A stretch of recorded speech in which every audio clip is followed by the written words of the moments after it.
বিসমিল্লাহির রহমানির রহিম। প্রিয় শিক্ষার্থীবৃন্দ, সবাই নিশ্চয়ই ভালো আছো। তোমরা দ্বাদশ শ্রেণীতে উঠেছ। ইতোমধ্যে উচ্চতর গণিতের দ্বাদশ শ্রেণীতে আমি দুটো ক্লাস নিয়েছি, অর্থাৎ আমার দশম অনলাইন ক্লাস শেষ হয়েছে। আজকে আমি 11তম অনলাইন ক্লাস নিয়ে তোমাদের সামনে উপস্থিত হয়েছি। তোমরা জানো যে আমি দ্বিপদী বিস্তৃতি এই চ্যাপ্টারটির উপর ক্লাস নিচ্ছিলাম। আজকে দ্বিপদী বিস্তৃতির উপর আমার এটি তৃতীয় লেকচার। দ্বিপদী বিস্তৃতির প্রথম দিন আমরা দ্বিপদী বিস্তৃতির মৌলিক বিষয়গুলো নিয়ে আমরা আলোচনা করেছিলাম। দ্বিপদী বিস্তৃতির বিভিন্ন সূত্রাবলী, উপপাদ্য আমরা বিস্তারিত আলাপ করেছি। আমার প্রত্যাশা তোমরা সেই ক্লাসগুলা ভালোভাবে আত্মস্থ করেছ। দ্বিতীয় ক্লাস দ্বিপদী উপপাদ্যের যেটি আমি করিয়েছিলাম, সেখানে দ্বিপদী বিস্তৃতির কয়েকটি গাণিতিক সমস্যা উপস্থাপন করে সেগুলি আমি সমাধান করেছি। আমি দৃঢ়ভাবে বিশ্বাস করি যে আমি যে গাণিতিক সমস্যাগুলোর সমাধান তোমাদের সামনে উপস্থাপন করেছিলাম তোমরা ভালোভাবে বুঝেছ। তার ধারাবাহিকতায় যেখানে আমি শেষ করেছিলাম সেখান থেকে শুরু করতে যাচ্ছি।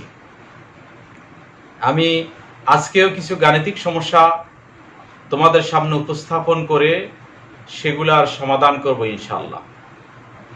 তা আমরা আজকে যে গাণিতিক সমস্যাটি প্রথমে উপস্থাপন করব সেটি হলো 1 + x to the power p into 1 + 1/x to the power q এর বিস্তৃতিতে x বর্জিত পদ নির্ণয় করো। ঠিক আছে, কোশ্চেনটা হলো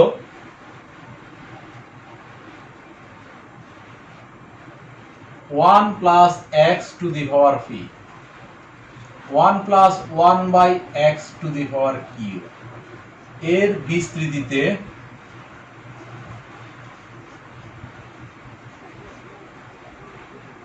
x বর্জিত পদ নির্ণয় করো।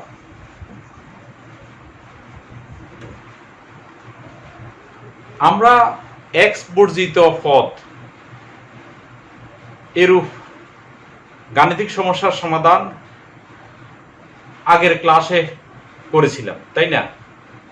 তো সেখানে আমরা বলেছিলাম কি যে x বর্জিত পদ মানে x নেই।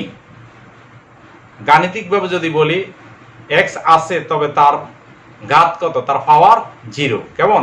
তো আমরা এখানেও এই যে অঙ্কটি এখানে দেয়া আছে, এটির বিস্তার করলে সেখানে x থাকবে না, অর্থাৎ x এর মান 0 হবে। সেই পদটি নির্ণয় করতে হবে আমাদেরকে। ঠিক আছে, এখানে একটি ব্যতিক্রম হলো আমরা তো দ্বিপদী উপপাদ্য করতেছি বা দ্বিপদের বিস্তৃতি করতেছি, কিন্তু এখানে আমাদের সামনে কি আছে? পদ, দ্বিপদ যুক্ত দুটি পদ দেখা যাচ্ছে। সেই জন্য আমরা এটাকে একটু সিম্পলিফাই করে দেখি, কেমন? একটি সরলীকরণ করে দ্বিপদে আমরা পরিণত করি, যাতে আমাদের বুঝতে সুবিধা হয়। তখন তুমি নিজেই বলতে পারবা যে এখানে x বর্জিত পদ বলতে কি বোঝায়। তো চলো আমরা এই সমস্যাটির সমাধান করে নিই। 1 + x to the power p into 1 + x to the power q 1 + x to the power p, এটাকে আমরা লিখতে পারি সরলীকরণ করলে x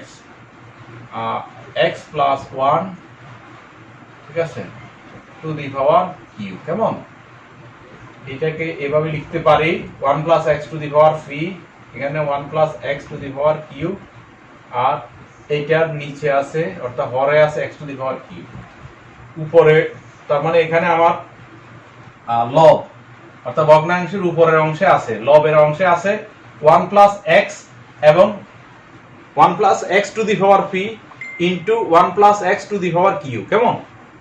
তো এই দুটি গুণ করলে কত হয়? সূচক দুইটা যোগ হবে p প্লাস কিউ আর নিচে আছে x to the power q. তাহলে এত এর বিস্তৃতিতে x বর্জিত পদ হবে।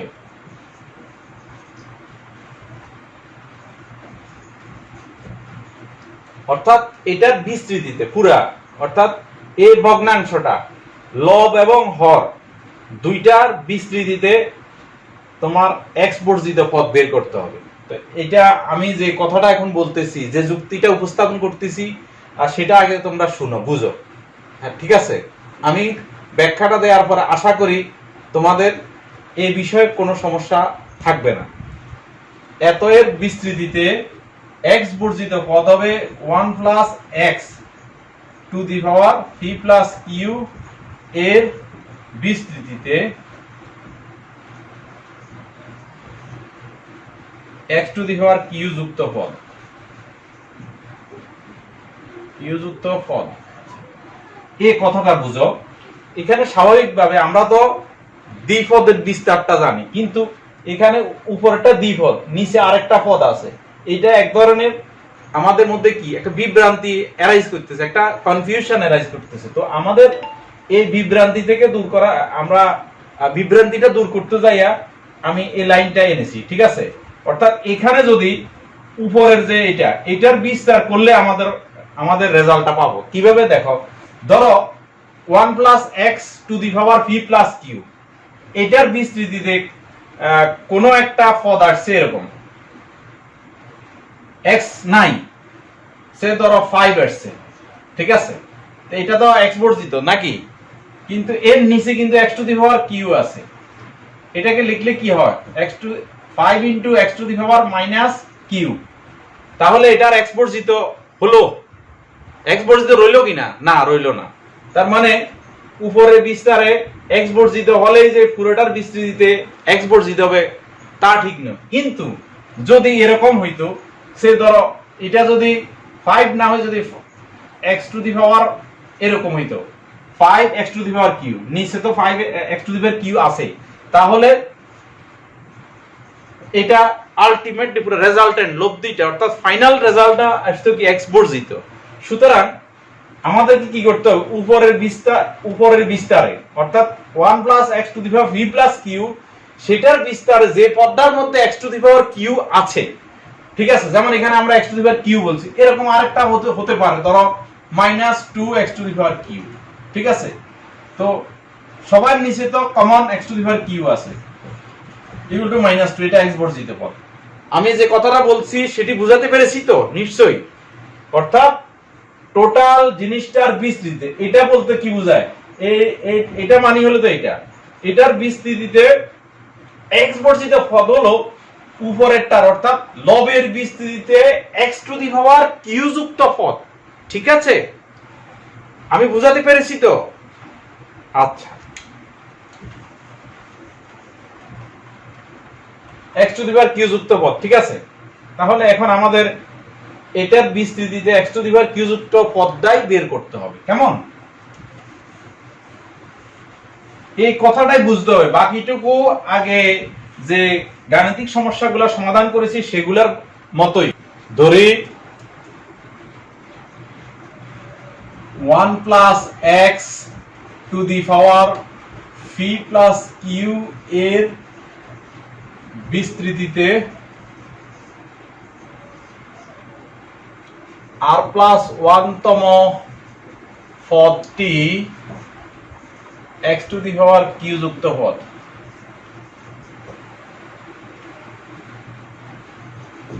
অর্থাৎ r প্লাস 1 তম পদে x to the power q আছে। কেমন? সুতরাং r প্লাস 1 তম পদ ইকুয়াল টু কত হবে? NCR, n হলো এখানে p প্লাস কিউ, সি আর 1 তারপরে কত 1 to the power n minus R, এটা লেখার দরকার নাই কারণ এর মান 1 আর কি থাকে x to the power r। কেমন? এখন এই পদটা যদি কিউ যুক্ত পদ হয় তার মানে কি হবে? r ইকুয়াল টু কি হবে?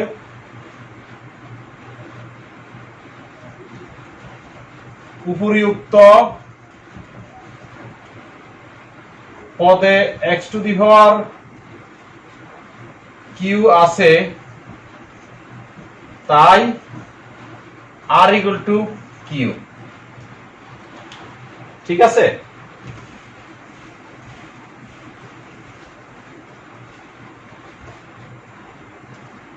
তার মানে x to the power q যুক্ত পদ হবে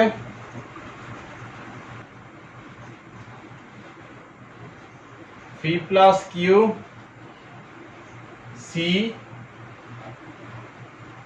আর জায়গায় কি হবে কিউ। কেমন? x to the power q যুক্ত পদ। ঠিক আছে? এইটা এখন আমার বের করতে হবে কি x বর্জিত পদ। ঠিক আছে? x বর্জিত পদ। সুতরাং 1 plus x to the power p, কেমন? 1 plus 1 by x to the power q এর বিস্তৃতিতে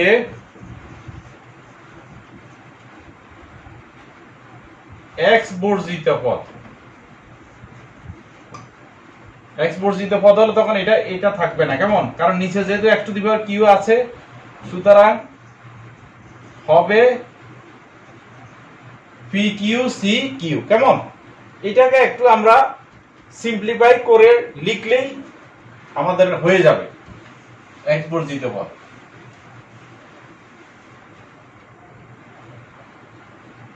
equal to P plus Q factorial divided by Q factorial, আর কি হবে P plus Q minus Q factorial. এইটাকে লিখলে কত হবে? উপরে পি প্লাস কিউ ফ্যাক্টোরিয়াল, নিচে মানে হরে কত হবে কিউ ফ্যাক্টোরিয়াল আর পি ফ্যাক্টোরিয়াল। কিউ কিউ কাটা যায় আর কি থাকে পি ফ্যাক্টোরিয়াল।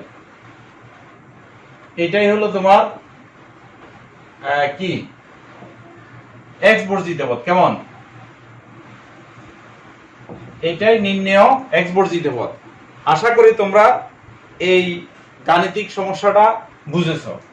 আমরা পরবর্তী গাণিতিক সমস্যায় যাই। কোশ্চেন পরবর্তীটা হলো 3 plus x by 2 to the power n,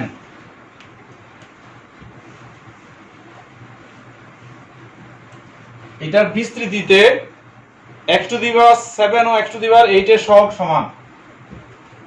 এত এর বিস্তৃতিতে x টু দি পাওয়ার 7 ও x টু দি পাওয়ার 8 এর সহগ সমান হলে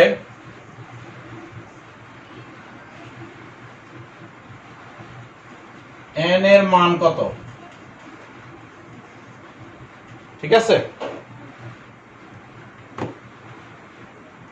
আচ্ছা, এখন আমরা ধরে নিই যে r প্লাস 1 তম পদে আছে x টু দি পাওয়ার 7। কেমন? r প্লাস 1 তম পদে আছে x টু দি পাওয়ার 7 আর r প্লাস 2 তে আছে x টু দি পাওয়ার 8। তো সেখান থেকে আমরা সেখান থেকে n এর মান বের করতে পারবো। ঠিক আছে?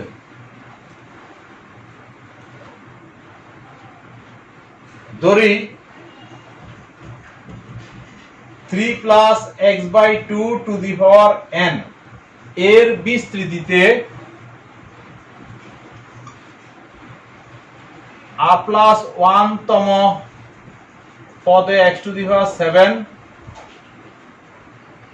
এবং আর প্লাস 2 তম পদে x টু দি পাওয়ার 8 আছে। কেমন? এখন আমার কাজ হলো আর প্লাস 1 তম পদ বের করা। আর প্লাস 1 তম পদ হবে NCR। আর কি হবে? এটাকে a ধরো, এটাকে x ধরো, a to the power n minus r। আর কি হবে?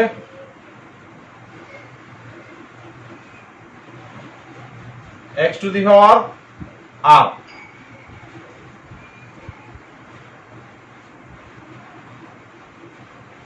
NCR 3n 3 to the power n minus r। কেমন? x to the power r আর হলো 2 টু দি পাওয়ার r। আচ্ছা, আর r প্লাস 2 তম পদ, r প্লাস 2 মানে কি? বা r প্লাস 1 তম পদ NC r প্লাস 1। আর এখানে কত হবে? 3 to the power n minus r minus 1 x by 2 to the power r plus 1 NC r plus 1 3 to the power n minus r minus 1 x to the power r plus 1 2 to the power r plus 1। আচ্ছা, এখানে যে কোনো একটা হিসাব করলে আমরা r এর মান পাবো, কারণ এই পদে x টু দি পাওয়ার 7 আছে, এই পদে কত আছে? x টু দি পাওয়ার 8 আছে। এই পদে যদি তোমার এই পদে যদি x টু দি পাওয়ার 7 থাকে, তার মানে x to the power r আর x টু দি পাওয়ার 7 একই কথা। এর মানে হলো r এর মান 7। ঠিক আছে? বুঝতে পেরেছো তো নিশ্চয়ই?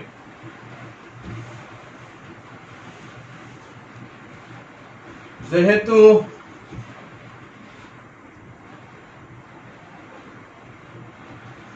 r প্লাস 1 তম পদে x টু দি পাওয়ার 7 আছে, কেমন? সেহেতু r equal to 7।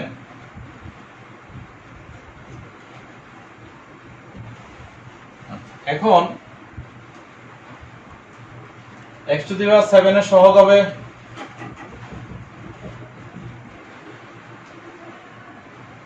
NC7 3 to the power n minus 7। কেমন? তারপরে কত হবে? x to the power x তো সহগ, এটা লেখার দরকার নাই। আর 1 বাই 2 টু দি পাওয়ার 7। কেমন? আর কত? x টু দি পাওয়ার 8 এর সহগ NC8 3 to the power n minus 7 minus 1। কেমন? আর হলো 1 by 2 to the power 7 plus 1 মানে 8। আমরা আরেকটু সিম্পলিফাই করি, এই পদটি লিখি 3 to the power n minus 8 আর 1 বাই 2 টু দি পাওয়ার 8। কেমন? এখন আমাদের প্রশ্নে বলা আছে যে এই দুটি পদ সমান, অর্থাৎ x টু দি পাওয়ার 7 এর সহগ এবং x টু দি পাওয়ার 8 এর সহগ সমান। তাহলে আমরা লিখতে পারি প্রশ্ন মতে অথবা শর্তানুসারে NC7 3n minus 3 to the power n minus 7 তারপরে কত 1 by 2 to the power 7 equal to হলো NC8 3 to the power n minus 8 1 by 2 to the power 8। ঠিক আছে? এখন এখান থেকে সিম্পলিফাই করলে, সরল করলে আমরা n এর মান পাবো। আমরা NC7 কে লিখতে পারি factorial n divide by factorial 7 n minus 7 factorial. ঠিক আছে? এটাকে লিখতে পারি 3 টু দি পাওয়ার n আর লিখতে পারি 3 টু দি পাওয়ার মাইনাস 7, নিচে 2 টু দি পাওয়ার 7। আচ্ছা, নিচ থেকে আমরা 2 টু দি পাওয়ার 7 দুই পাশ থেকে এখানে বাদ দিয়ে ফেলতে পারি, তাহলে আর এখানে 2 টু দি পাওয়ার 7 নাই। n factorial divided by 8 factorial n minus 8 factorial, আর এখানে 3 টু দি পাওয়ার n নিচে, অর্থাৎ 3 টু দি পাওয়ার, এটাকে একটু 1/2 এটাকে লিখতে পারি 3⁻⁻8। নিচে যেহেতু 2⁻7 উভয় পাশ থেকে আমরা বাদ দিছি, তাহলে এখানে থাকবে আর শুধু 2। ঠিক আছে,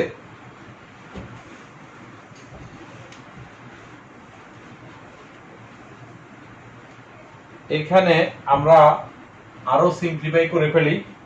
n ফ্যাক্টরিয়াল বাদ, 3n 3n বাদ, 3⁻7 বাদ দিতে পারি, কেমন? আর এখানে আর একটু সিম্পলিফাই করে লিখি, 7 ফ্যাক্টরিয়াল থাকুক, n-7 ফ্যাক্টরিয়ালকে আমরা লিখতে পারি n-7 ইনটু এর পরের ছোট পদটা হবে n-8 ফ্যাক্টরিয়াল। ঠিক আছে, পরে 1 থাকলো, এখানে আর কত আছে 3n 3 আচ্ছা -7 যদি চলে যায় এখানে হবে 3⁻1। আর নিচে ফ্যাক্টরিয়াল 8 কে লিখতে পারি 8 ইনটু 7 ফ্যাক্টরিয়াল, এটা n-8 ফ্যাক্টরিয়াল। ঠিক আছে, আর তোমার এখানে আমাদের কত থাকবে 1/2, কেমন? এখানে আর n-7 থাকলো, এখানে ফ্যাক্টরিয়াল 7 বাদ, ফ্যাক্টরিয়াল n-8 বাদ, -3 ইনভার্স, দ্যাট ইজ 3⁻1, নিচে আসলে 3 হয়ে যাবে, 8 আছে, 2 আছে, 1 আছে। ঠিক আছে,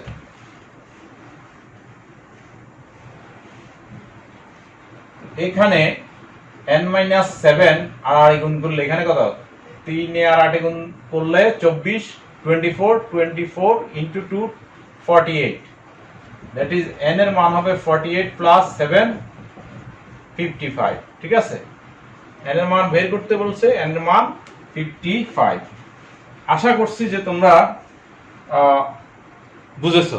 ঠিক আছে, তো আমরা পরবর্তী গাণিতিক সমস্যাটা উপস্থাপন করি। ঠিক আছে, 1 plus x to the power 44 এর বিস্তৃতিতে বলা আছে যে 21তম পদ ও 22তম পদ, অর্থাৎ 21তম পদ ও 22তম পদ সমান। আমাদেরকে বের করতে হবে x এর মান। ঠিক আছে, আশা করি তোমরা এই অংশটুকু লিখে ফেলছো। পরবর্তী কোশ্চেন,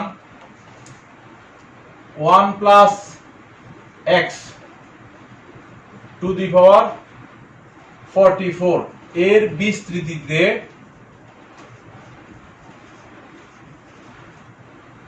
x 21তম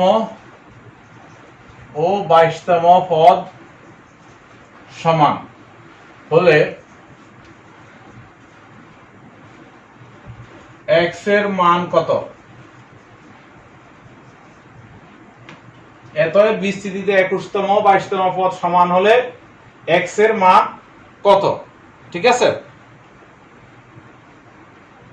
এখন সলিউশন। এতএব বিস্তৃতিতে r+1তম পদ কত?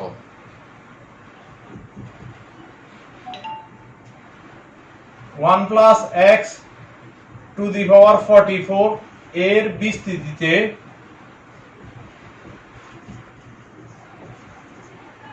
r+1তম পদ। ঠিক আছে, কারণ আমরা a plus x to the power n এর বিস্তৃতিতে r+1তম পদ কত জানি? ncr a to the power n minus r x to the power r, তাই না? এটা তো তোমরা সবাই জানো। আচ্ছা, এখন এর মান যদি ধরো 1 হয়, that is 1 plus x to the power n, এত এর বিস্তৃতিতে r+1তম পদ হবে ncr। 1 এর উপরে পাওয়ার যদি n মাইনাস r হয় তাহলে এর মান হবে 1, কেমন? তো 1 তো লিখার দরকার নাই, সুতরাং x to the power r। এখন এখানে n না হয়ে যদি 22 কত 44 হইতো, তাহলে 44তম 1 plus x to the power 44 এর বিস্তৃতিতে r প্লাস 1 তম পদ হবে 44cr x to the power r, ঠিক আছে না? তাহলে এততম পদ হবে, আমরা জানি এখানে লিখতে পারো, আমরা জানি এত এর বিস্তৃতিতে r প্লাস 1 তম পদ হবে 44cr x to the power r, কেমন? সুতরাং 1 plus x to the power 44 এর বিস্তৃতিতে 21 তম, 21 মানে কি 20 প্লাস 1, অর্থাৎ r প্লাস 1 এর আকার যদি আমরা লিখি তখন 21 কে লিখতে পারি 20 প্লাস 1 তম পদ 44c কত হবে, r এর মান এখানে কত 20 না, 20 x টু দি পাওয়ার 20, ঠিক আছে?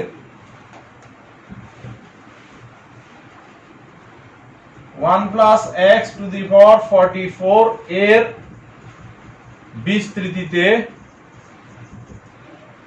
22 বা 21 প্লাস 1 তম পদ ইকুয়াল টু সমান কত হবে 44c 21 x টু দি পাওয়ার 21। আচ্ছা, শর্তানুসারে বলা আছে কি যে এই দুটি পদ সমান, কেমন? তো আমরা লিখতে পারি শর্তানুসারে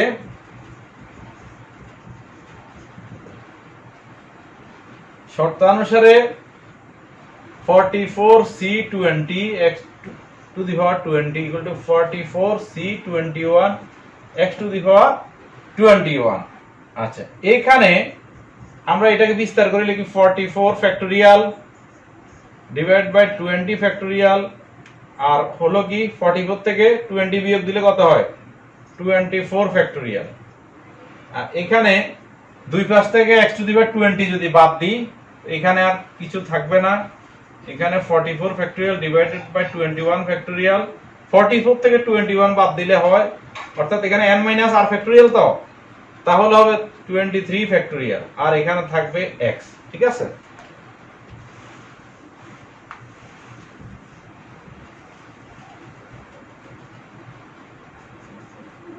এখানে 44 বাদ দিলাম, ঠিক আছে? আর এখানে 1 নিচে 20 ফ্যাক্টোরিয়াল থাকুক, এখানে 24 ফ্যাক্টোরিয়াল কে লিখতে পারি 24 ইনটু 23 ফ্যাক্টোরিয়াল, এগুলা তোমরা জানো, কেমন?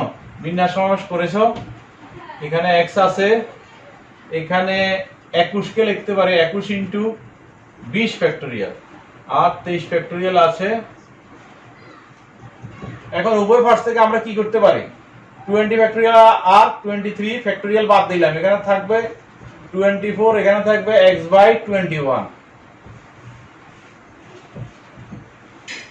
সুতরাং x এর মান কত হবে 24x equal to 21, সুতরাং x equal to 21 divided by 24, 7/8, ঠিক আছে? x এর মান বের করতে বলছে, তো x এর মান হলো 7/8। এই অঙ্কে কি কোনো সমস্যা আছে? আমার ধারণা তোমাদের এই অঙ্কেও কোনো সমস্যা নেই, ঠিক আছে? তাহলে আমরা পরবর্তী গাণিতিক সমস্যা আমরা উপস্থাপন করি। 1 plus x to the power n এর বিস্তৃতিতে ক্রমিক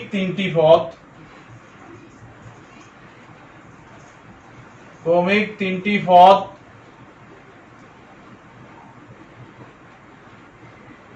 নির্ণয়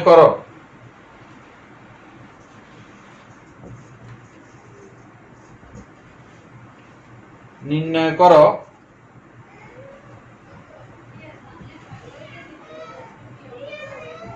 যেখানে তাদের সহগের অনুপাত 1:7:42, ঠিক আছে?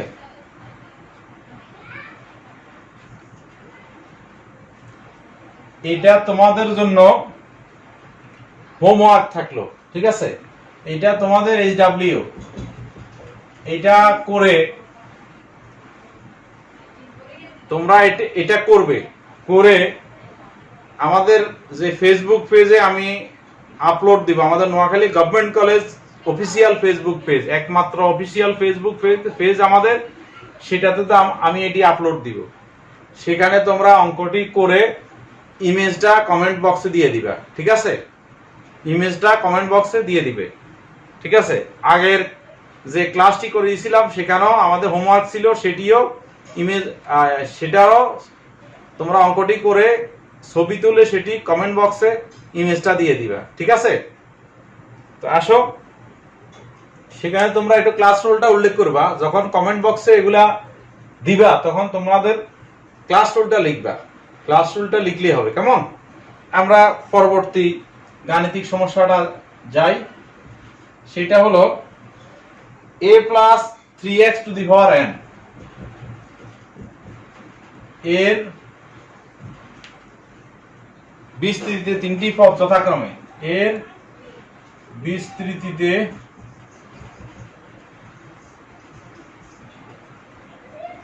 তিনটি পদ যথাক্রমে b, অর্থাৎ প্রথম তিনটি পদ, ঠিক আছে? বিস্তৃতিতে প্রথম তিনটি পদ যথাক্রমে b 21 bx by 2 189 bx square by 4 হলে abn এর মান নির্ণয় করো। হলে abn এর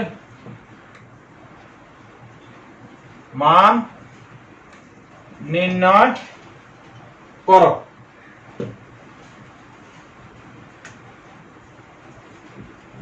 ঠিক আছে, তো আমরা সমাধান করতেছি। Solution 1 plus 3x two the power n, এটা যদি আমরা বিস্তার করি প্রথম পদ হবে কত? a to the power n, কেমন? পরেরটা হবে nc1 a to the power n minus 1, তারপরে কত? 3x টু দি পাওয়ার 1, কেমন? তো 1 আর লিখলাম না, শুধু এটা লিখলাম। তারপরটা কত হবে? nc2 a to the power n minus 2 3x whole square plus dot dot, এটা কেমন? এটাকে আর একটু সিম্পলিফাই করে লিখি, a to the power n factorial n divided by 1 factorial n minus 1 factorial, ঠিক আছে? a to the power n divided by a 3x n factorial 2 factorial n minus 2 factorial a to the power n divided by, অর্থাৎ এর সাথে কত আছে? a to the power n into a minus a to the power minus 2, কেমন? তো সেটা কি আমরা লিখতে পারি কত? a স্কয়ার, নিচে গেলে কত? a স্কয়ার, তোমরা সূচক জানো। আর এটা হবে 9x square plus dot dot, এটা কেমন? আচ্ছা, এগুলার ভ্যালু দেয়া আছে, এগুলার ভ্যালু দেয়া আছে, ভ্যালু দেয়া আছে। এই যে প্রথমটা দেয়া আছে b, তো আমরা সেটাকে লিখতে পারি শর্তানুসারে প্রথম পদটা কত? a to the power n সমান দেয়া আছে কত? b, এটাকে 1 নাম্বার লিখলাম। তারপরে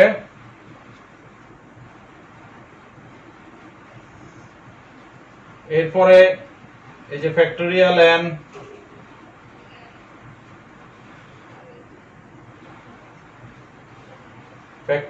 n ডিভাইডেড বাই 1 ফ্যাক্টোরিয়াল মান 1 লিখলাম না, n minus 1 factorial a to the power n by a 3 to the power x, এটা সমান কত দেয়া আছে? 21 bx ডিভাইডেড বাই 2, কেমন? আরেকটা কত? সর্বশেষটা ফ্যাক্টোরিয়াল n 2 ফ্যাক্টোরিয়াল মান 2, এটাকে লাগে n minus 2 factorial a to the power n a square 9x square সমান কততে আছে? 189 bx স্কয়ার ডিভাইডেড বাই 4, কেমন?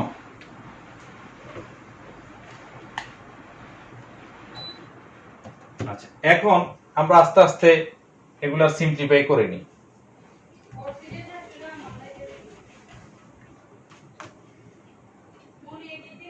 এখানে আমরা লিখতে পারি এটাকে n ফ্যাক্টোরিয়াল কে লিখতে পারি n into n minus 1 factorial. কেমন? নিচে n minus 1 factorial. a to the power n এর মান আমরা কত লিখতে পারি? b লিখতে পারি, এই যে এখান থেকে b। তারপরে কি করতে পারি আমরা? নিচে a আছে 3x দুই পাশ থেকে বাদ দিতে পারি। এখানে তাহলে হবে 7b বাই 2। কেমন?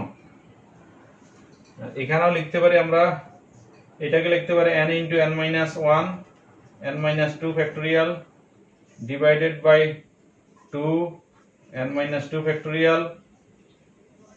a to the power n এর মান লিখলাম এখান থেকে b, আর 9x স্কয়ার দুই পাশ থেকে বাদ দিয়ে দিই। কেমন? বাদ দিলে কত হবে? এখানে হবে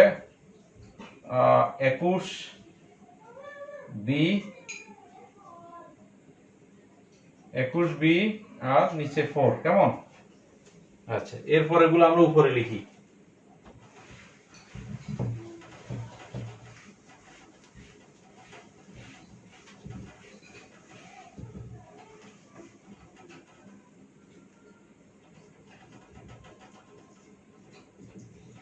এটা সমীকরণ 1 দেওয়ার দরকার নাই, সমীকরণ না দিলে হবে। তারপরে এখানে দ্বিতীয়টা n মাইনাস 1 ফ্যাক্টোরিয়াল বাদ গেলে আর দুই পাশ থেকে b বাদ গেল। কেমন? এখানে থাকলো উপরে n, নিচে a, এর পাশে থাকলো কত? 7/2। আচ্ছা, এখন এই অংশে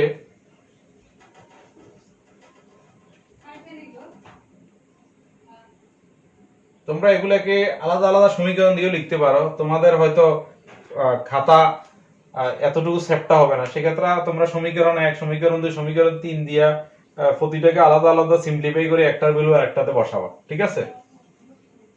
তো এখানে থাকলো n ইনটু n মাইনাস 1। কেমন? ডিভাইডেড বাই 2a স্কয়ার, আর এখান থেকে তোমার b বাদ। আচ্ছা, 2টা বাদ দিয়ে দিই পাশ থেকে, তাহলে কত হবে? 21/2। 2 বাদ এখান থেকে। আচ্ছা, এখান থেকে আমরা n এর মান পাবো কত? n equal to 7a/2। আচ্ছা, এখানে আমরা n into n minus 1 21a square by 2। আচ্ছা, এখন n এর ভ্যালু এখন এখানে বসিয়ে নিই। 7a/2 minus 1 21a square by 2। কেমন?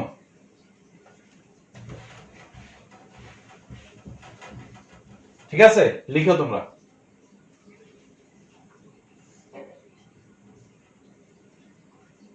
আমরা দুই পাশ থেকে 7a/2 বাদ দিতে পারি। কেমন? আর থাকে কত? 7a/2 মাইনাস 1, এখানে থাকবে 3a। তো এখানে 7a minus 2 divide by 2 3a। 7a minus 2 equal to কত? 6a। তো তাহলে 7a minus 6a equal to 2। ঠিক আছে?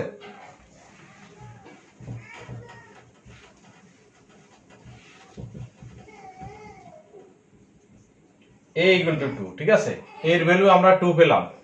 তো এখানে আমরা এর ভ্যালু 2 বসাই। 7 ইনটু 2/2। ঠিক আছে, a ইকুয়াল টু 2 বসিয়ে n ইকুয়াল টু 7। এখানে n এর মানটা আমি n এর মান এবং a এর মান এখানে বসিয়ে দিলে b এর মান পাবো। সুতরাং b equal to 2 to the power 7। Ultimately আমরা তিনটা ভ্যালু পেলাম। কার?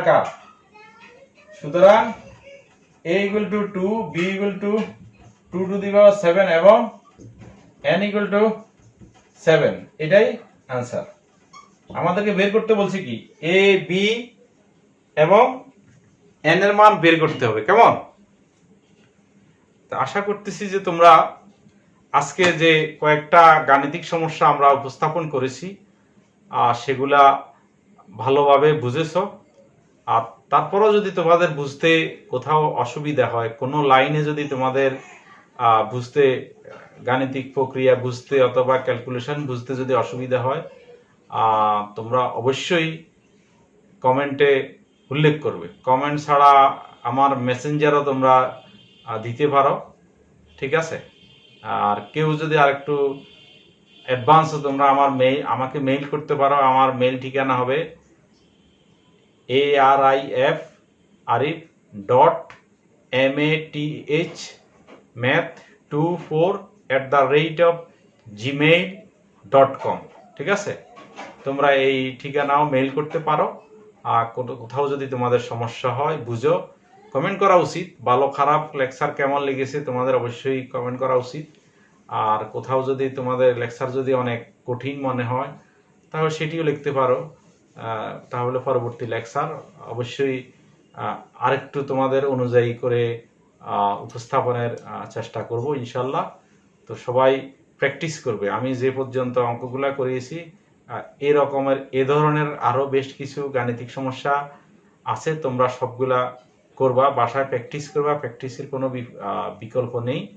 আশা করছি যে তোমরা এই অঙ্কগুলা ভালোভাবে প্র্যাকটিস করবে। প্র্যাকটিস করে তোমাদের প্র্যাকটিসের যে ইয়েটা তোমরা ঝালাই করে নেবে। তোমরা সবাই ভালো থাকবে, সুস্থ থাকবে, স্বাস্থ্যবিধি মেনে চলবে। আমাদের আরো কিছুদিন অপেক্ষা করতে হবে। আমরা রাব্বুল আলামিনের নিকট, আল্লাহর নিকট দোয়া করি যেন দ্রুত আমাদের এই করোনা মহামারী থেকে আমরা বেঁচে যাইতে পারি। যতদিন পর্যন্ত এই বিপর্যস্তকর অবস্থা, এই বিপদ থাকবে, আমরা অবশ্যই স্বাস্থ্যবিধি মেনে চলব। অপ্রয়োজনে ঘরের বাহির হব না। আমরা নিজ গৃহে অবস্থান করে স্বাস্থ্যবিধি মেনে চলব এবং অন্যদেরকে মেনে চলার বিষয়ে আমরা সচেতন রাখব। আল্লাহ হাফেজ। আবার ইনশাআল্লাহ পরবর্তী লেকচারে দেখা হবে সহসাই। সে পর্যন্ত সবাই ভালো থাকো, সুস্থ থাকো।